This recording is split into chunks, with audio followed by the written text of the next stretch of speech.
আপনি যতই ভালো উপকারী হন না কেন, মানুষের কাছে আপনি ততক্ষণই প্রিয় যতক্ষণ মানুষ আপনাকে প্রয়োজনে ব্যবহার করতে পারে।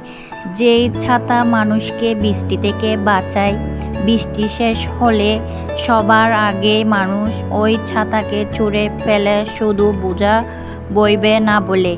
তাই যদি পারেন স্বার্থপর বেঈমান মানুষ থেকে দূরে থাকেন।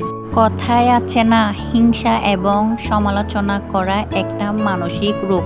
মজার ব্যাপার হলো, যাদের যোগ্যতা আপনার দ্বারে কাছেও নেই তারাই আপনাকে বেশি হিংসা করবে এবং পেছনে গীবত করবে।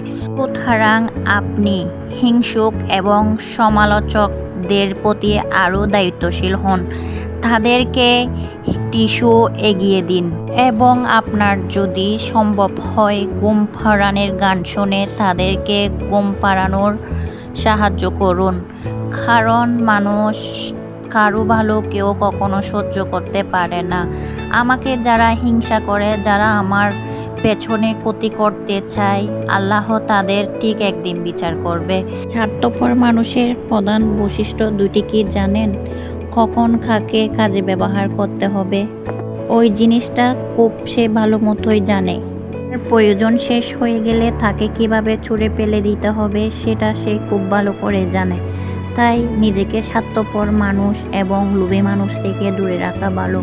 অনেক মানুষ আছে আপনার পিছনে ক্ষতি করবে কিন্তু আপনার সামনেই সে ভালো থাকবে।